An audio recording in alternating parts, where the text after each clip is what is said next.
Hey everybody, we're going to do an episode of Law and Prophets here, live. We're going to be talking about Christian nationalism and why the left is losing their mind right now over Christian nationalism. So hang tight and let's get ready. Hope everybody's having a great day. Hope everything's going well. Just setting up my monitor so I'm not looking over here at the camera.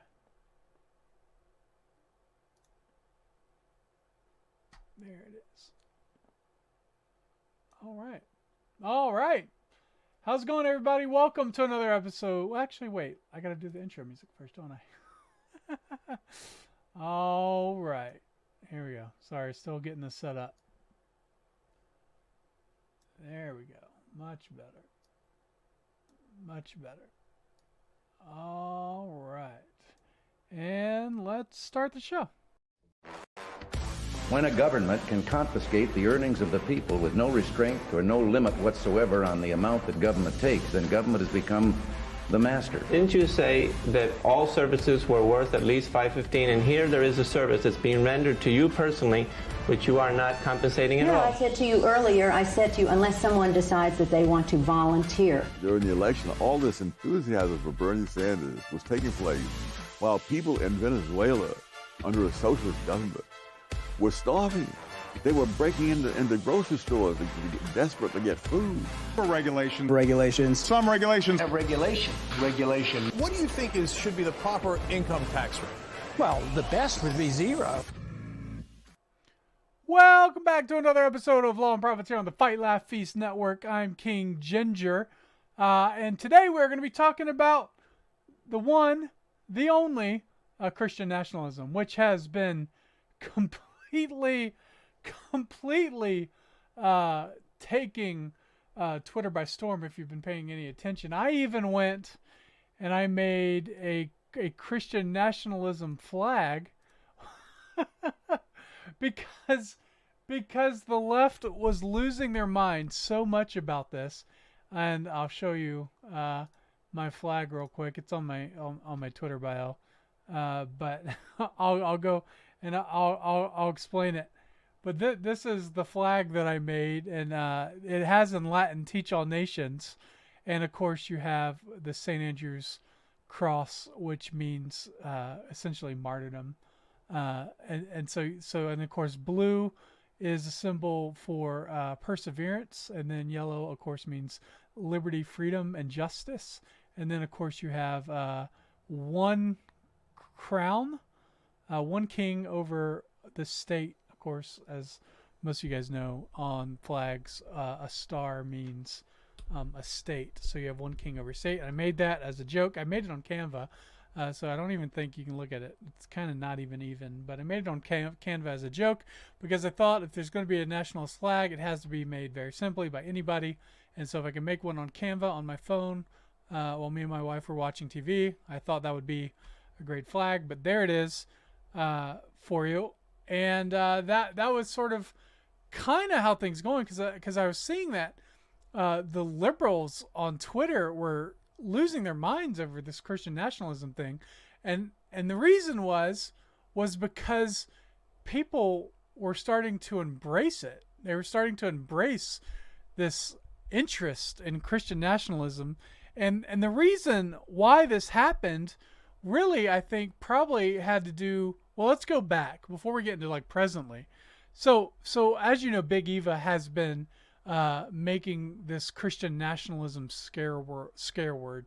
Of course, this happened, of course, on January 6th, is one of the dates where they were really trying to come down on the Christian nationalism scare tactic word. But the problem is that they never really defined it, and there was a lot of people asking, hey, can you define this for us? Can you define it? What does Christian nationalism mean? Define it. What does it mean? And they never really did, because they thought that it was probably more scary to not define it, and then you can lump anybody and claim anybody as a Christian nationalist. And that didn't go over as well as they thought, because what happened was the conservatives, our camp, started to define it for them. And this backfired on them in a big way, so much so Andrew Walker posted this. He says, this was what really kicked things off this week. He says, Christian nationalism is meant to be derisive, and there are undoubtedly very concerning elements. But if you're a Christian and believe our nation should have the aftershocks of the resurrected Christ reflected in its customs, you too are a kind of Christian nationalists. And of course, Andrew Walker, being a professor at Southern Baptist Theological Seminary, he's kind of in that, I wouldn't say he's big Eva because he's a Christian, but he's definitely in that upper wheelhouse of popularity, I like to say. So I would say maybe mid Eva, right? So he's up there. And so that was a big deal. That was a big deal coming from him, and so I clicked off of that, but I wanted to show you, like, these are the comments that people reacted to. This guy says, we should never have told boomers that words are a social construct because they've just gone off the rails. By that definition, all faithful Christians are Christian nationalists, which is super convenient for all the fascists that use the term to denote affecting superficial religiosity in order to gain political power.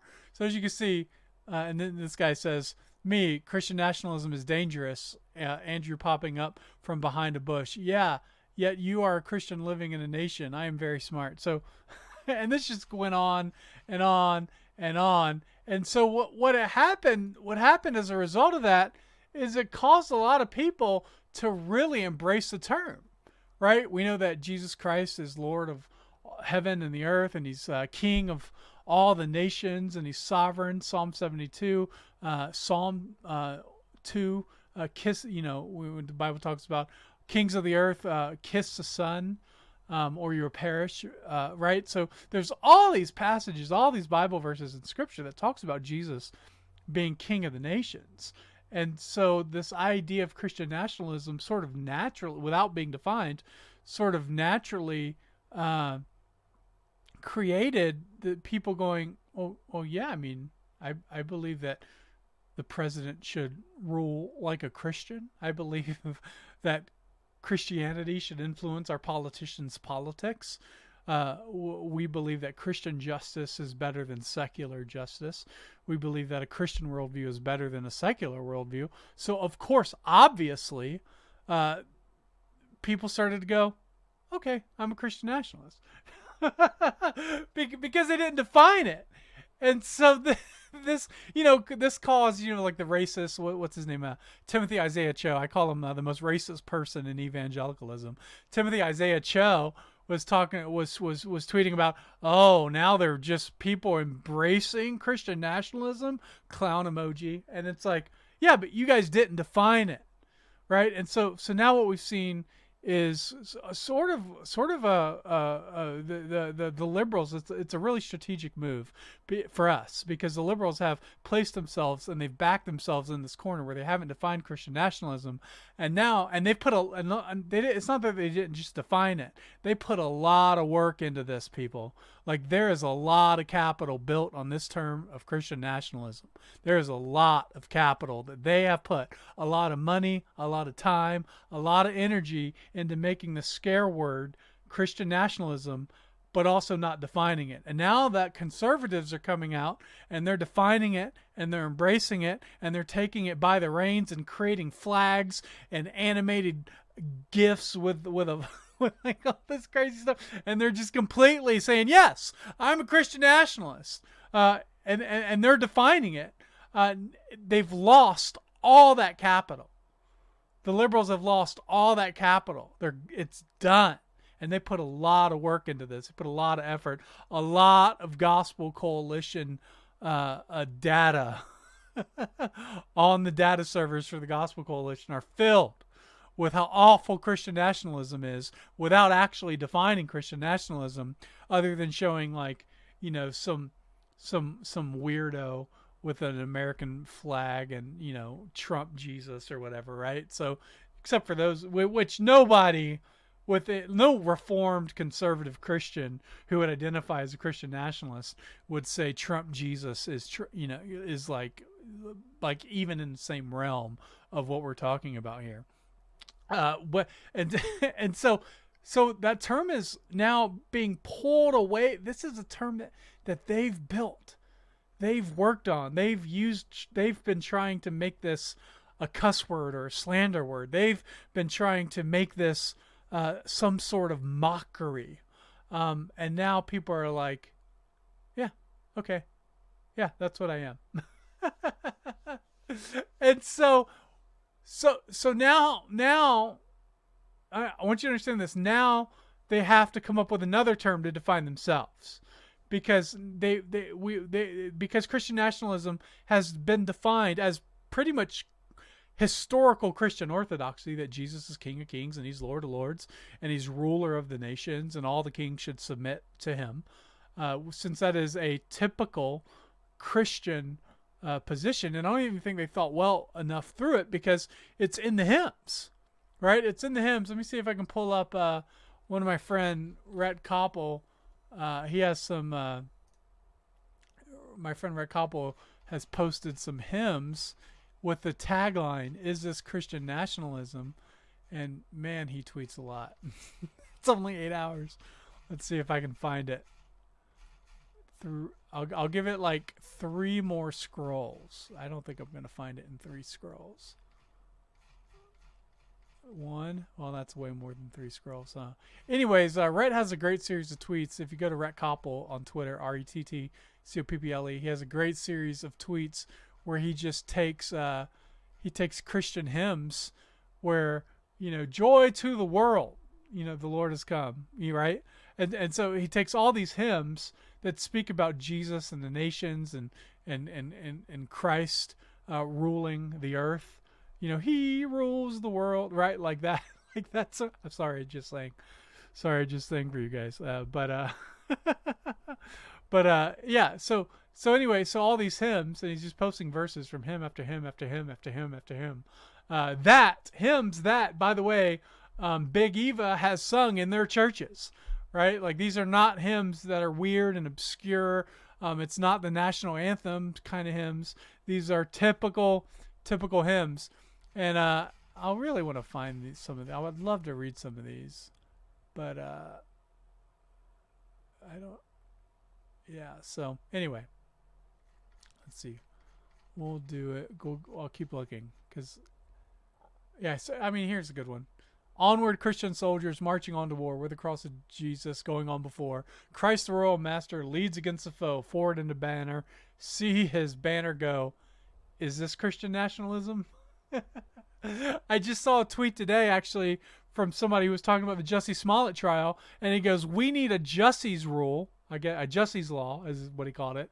And Jussie's law says if you commit, if you lie to police and you are found to be lying to police, and you should get the same punishment that you intended for the individual. And I just retweeted it with the Bible verse from Deuteronomy 19:18-19 that says the same thing, pretty much verbatim, and said, "Is this Christian nationalism?" Right? And so they're in a failing position. And so here's what happened as a result. As a result of this, there's been from the liberals who have said, we're not Christian nationalists. We're just deconstructing our faith. They said, so look, there was this is how I imagine that it went. There was a conversation that took place. I'm going to say there's a secret email group. There's a secret forum. Who knows? Maybe a fake what do you call it? A fake a private Facebook group. Who knows? But all these Big Eva people are there, and they're like, guys, we have got to combat this Christian nationalism thing. And so somebody was like, well, just say we're deconstructing, guys. And everyone goes, yeah, that's a great idea. So everybody, without even thinking about it, just starts tweeting how great deconstruction is. And I mean, it's just like, wait a minute. You don't like the term Christian nationalism, but you're okay with deconstruction? I don't understand. Why are you okay with deconstruction? Because doesn't deconstruction essentially mean abandoning the faith? I mean, look, guys, this is a sign of an organization that is very much not on the offense. When they think that deconstruction, applying some sort of positive term to that phrase, is a winner in terms of the PR campaign that Big Eva tries to do, that they think that is a winner, then obviously they are in major trouble, and they're exposing themselves. They're exposing themselves for who they are, what they really are, and whatnot. This is why, by the way, when the Big Eva people come out and they use terms like deconstruction, this is why I get kind of irritated when I hear people trying to be sensitive to the idea that Big Eva, Big Eva's our brothers and sisters. No. When we use the term Big Eva, we need to define exactly what it means. It means the wolves within mainstream evangelicalism who are taking money, who are liberal operatives, who are not Christians, and who are destroying the church. Now, obviously, there can be people that are higher up within the ranks of evangelicalism that are Christians, but that doesn't necessarily make them Big Eva. Big Eva are evil people, and I think it's important that we define that and set those terms straight before them, because they're already calling themselves Big Eva, and so we just need to make sure when you call yourself Big Eva, you're calling yourself an unbeliever. I think that's really important that we latch down on what that term means. But a lot of this is important for how we fight. This is very important that we define terms. This is very important that we know this is what Christian nationalism means. This is what Big Eva means. Everybody knows what deconstruction means, but they're trying to redefine it. Oh, no. Martin Luther deconstructed. No, because deconstruction historically means abandoning the faith. There's no way you can get around that. Paul Maxwell, the guy that did I Kissed Dating Goodbye, that was, almost worshipped in the Mars Hill series, right? That guy. So you can't get around what deconstruction means. And the fact that they're trying to redefine deconstruction and soften deconstruction, it's essentially like saying, hey, look, guys, maybe we should rearrange, we should redefine what heresy means. Because historically, heresy has had such negative connotations. And maybe if we just redefine it, then we'll be good to go. And that's, guys, it's just not, you can't just make up your own terms. Your own definitions to words that have had historical significance. Unlike Christian nationalism, which has had no historical significance, it's a made-up term that was left undefined. And so we got to define it. We got to take dominion over it. We own it and claim it. And so it's a great thing. It's a great thing to see how people are absolutely losing their minds over that. And so all this to say, in terms of how we fight, this is why, and a great way to show that the seminaries and the academic institutions within evangelicalism, whether that's Southern Baptist seminaries or Presbyterian seminaries, they cannot be the ones that control the conversation, that set the terms, that define these things. True reformation happens from a top-down approach. A bottom-up approach, not a top-down approach, right? So true reformation happens grassroots. That's how it worked for Luther. And me and my friend Rhett Koppel were talking the other day. We were talking about really just sort of the importance of memes at the grand scale of things. There's a really great book you can read called Brand Luther, and Brand Luther talks about really how Martin Luther sort of really went and created sort of this grassroots initiative by doing by branding his stuff. Like, so there's a brand, and did all this and was able to get all this stuff into the people's hands. And just a really great example of how essentially Martin Luther was a meme lord, right? Like, you read the Luther insult generator, right? Like, that's one of all the sort of pithy writing that he did This is essentially memes back in the day, right? The 95 Theses has become a meme, like nailing something to a door. It's become a meme, right? And so this is like the value and importance of this. And so a lot of this is why, you make a Christian nationalism flag. Is it going to catch on? Probably not. Is it going to be this massive sensation? No, but it's fun. It's fun. It's not serious. It can be done with laughter and joy. Like, this is how we have to learn to fight. We have to learn to fight with laughter and joy. And it is funny. It is funny that the response to Christian nationalism today is Christian nationalism or deconstruction. Because what happens is you have these people who don't have a real clear stance. They don't really understand the terms, but they know what deconstruction means. And they're like, well, I'm not a deconstructionist. So if you're telling me that it's either Christian nationalism or deconstruction, Jesus is king. Right? These people that might not be the strongest or most passionate or outspoken about what it is that they believe, they're certainly not going to come out and call themselves a deconstructionist. And so this is why it's important. I hear a lot of these, I think a lot, if you look at Twitter and social media, I think we place a lot of emphasis on what our seminary professors are saying in Christianity. And part of me just, I get that it's important, I get that that's a win, but also part of me just doesn't care. Because what I want to caution us from is sort of toning down our arguments or toning down what we're doing, toning down what we're saying out of fear of offending the academic elite. Because the reason I say that is because if those in academia that we want on our side get nervous over things we say on Twitter, or get nervous based on certain aspects of what we say on a podcast or whatever, when things get really tough, those people are probably not going to be on your side in the first place.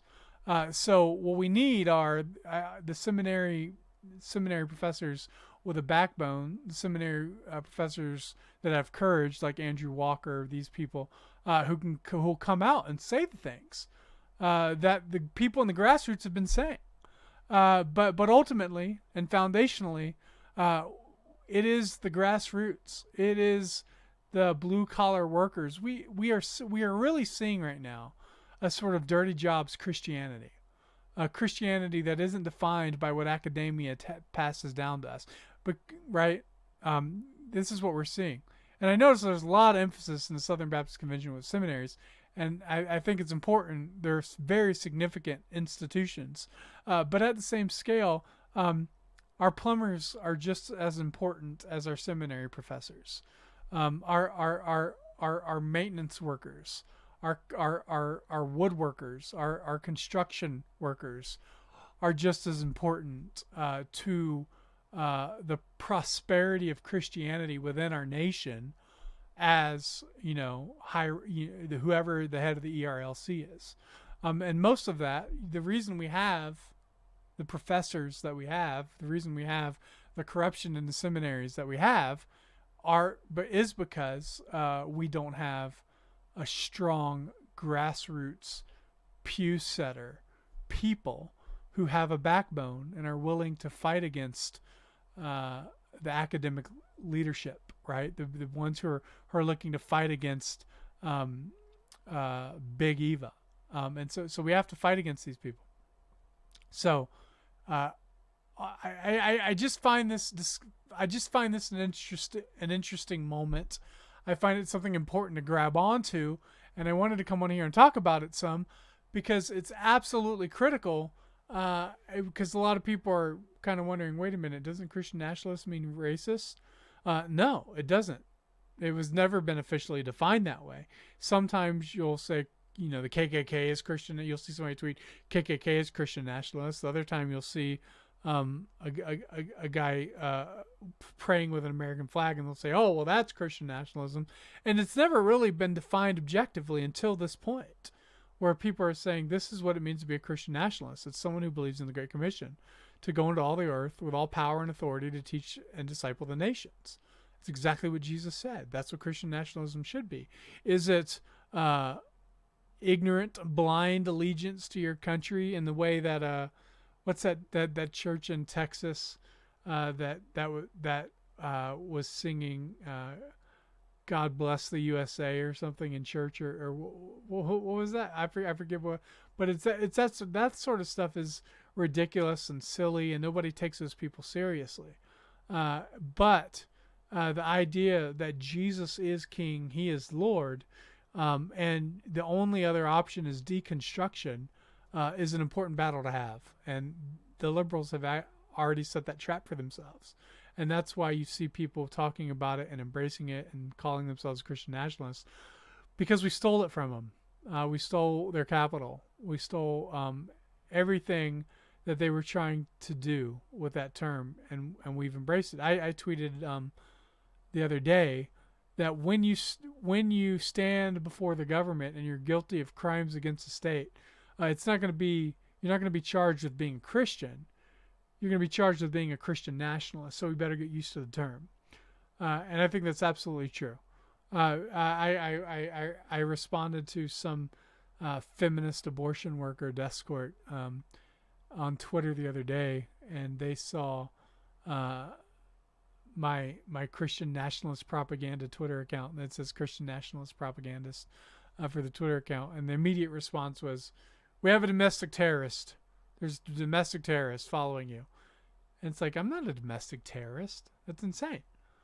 But that's what you're going to be charged with. They're just identifying as Christian nationalists, or someone who believes that Jesus is King of the nations and that President Biden and Vice President Kamala Harris should govern in accordance to God's law and His will.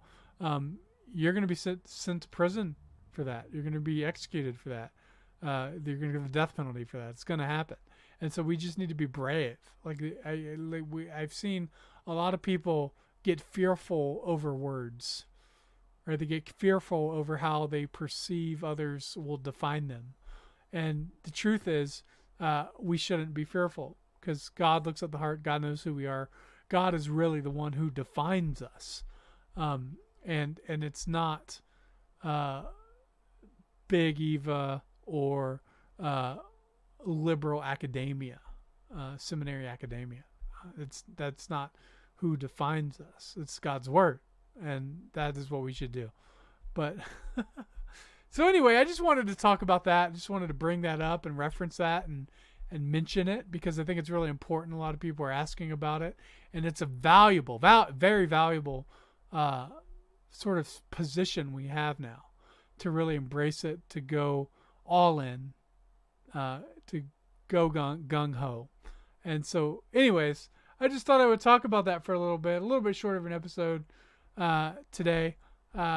Just really wanted to bring that out.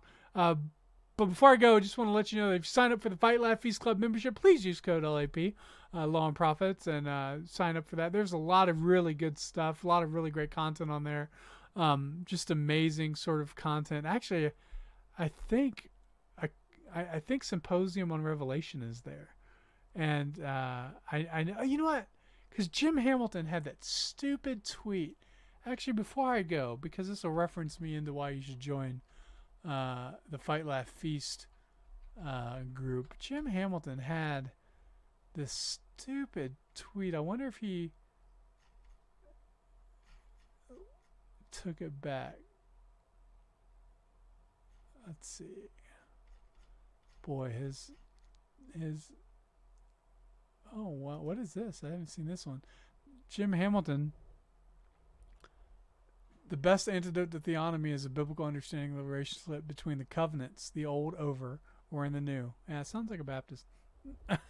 That wasn't the tweet I wanted to see from Jim Hamilton, but anyway, he essentially said there's nothing biblical about postmillennialism.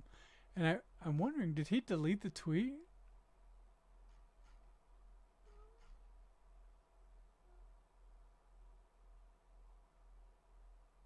Yeah, here it is.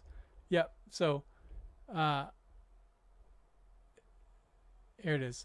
The postmillennial position's biggest problem will always be the simple fact that it has very little biblical warrant. Ladd's response to the Post movie remains telling. There is so little appeal to Scripture that I have little to criticize. He said this. First off, I actually came to the postmill position by reading Bonson's exposition of Scripture in Victory in Jesus, right? Like that, his postmillennialism book. Like that was the book for me. When him breaking down Isaiah 65 was absolutely phenomenal exegesis, right? Anytime Bonson breaks down Scripture. But the idea that postmillennialism has no justification in Scripture. But anyway, the reason I bring that up is because there was this amazing trailer that I think, I could be wrong, but if I'm not, you can go to American Vision and get it. But I think it's on the Fight Laugh Feast Network. I hope it's on the Fight Laugh Feast Network. If not, it should be on the Canon app or somewhere. But it was called Symposium on Revelation. That's what it was called. Here it is. We'll watch this real quick for you guys before we close out the show, because it is tremendous. A symposium is a collection of representatives of different views who get together to discuss the merits of various perspectives. We wanted to target Christians that love their Bibles and wanted to spend a day thinking about things that maybe they had not thought about when it came to the book of Revelation. Is it a debate, or is it, I think debate connotes more active argumentation against one another. So you don't believe any prophecy has been fulfilled? I think a better way to talk about it is typology. Jesus says he's going to die on the cross, he's going to be raised from the dead on the third day. Yeah. That's a prophecy, but that's been fulfilled. I think you misunderstood my point. No. I'll ask you that question. But I'm a competitor, see, I don't like to lose. Sam, what is it about the preterist view that you do like?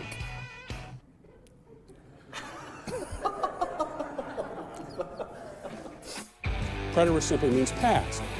All these prophecies in the Old Testament about the first coming of Christ, if you believe those have been fulfilled, you're a preterist. You believe their fulfillment is in the past. When Revelation 1:7 says, "Behold, he is coming in the clouds, and every eye will see him, even those who pierced him," this is talking about Jesus' bodily return in glory in the future, not the destruction of Jerusalem in AD 70. So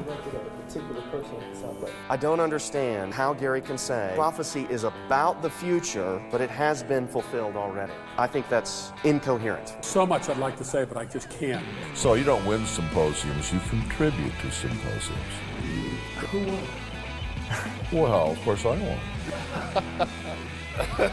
So it's going to be a lot of fun, and I'm trying to figure out who I need to sit between. Oh, it's so weird because I apologize for the music in that, because that is a different music. Seems like there's two of them. Which one did I click on? This one? A symposium is a... Yeah, so that one. And then there's this one. A symposium is a collection of representatives of different views who get together to discuss Yeah, sorry about that. I made you guys sit through the bad one. I think we did a music change there. But anyway, Symposium on Revelation from the American Vision. You guys should get it. I think it might be on the Fight Laugh Feast Club. If not, it is available from American Vision. You can download the MP4. You can stream it on American Vision. And I guess hopefully it comes to the new Canon app if Fight Laugh Feast doesn't have it. Anyway, great series on sort of Jim Hamilton. There's a lot in that documentary that we made. But by the way, one of my favorite documentaries I made with Chocolate Knox is that one right there. We were so sick making that film. I think we both had the flu while we were filming it. I lost my camera like right before the debate happened. I couldn't find it. And I was like the main camera, and I lost the camera. I was so sick. I'll never forget that. And it turned out that somebody in the pew in the church put their jacket over it. But I was so sick. I was telling the pastor, I think I told the pastor, you need to go up on stage and say someone stole my camera. And I was just delusional and out of my mind. And it came out to be one of the favorite documentaries we made. Anyway, so make sure you watch that. It's really good. Hasn't been promoted as much as it should. But you can see a lot of Jim Hamilton's smugness when he goes face to face with Gary DeMar, when Hamilton doesn't realize that our cameras are rolling because it happened during a break. Really great point. And also shows you why symposiums are debates, even if the academic world tries to be nice about it. But anyway, that's the show for today. Thanks everybody for tuning in. Thanks everybody for joining. I really appreciate you guys coming in and being a part of the chat. I see all you guys out there. Until I stream again, have a great day.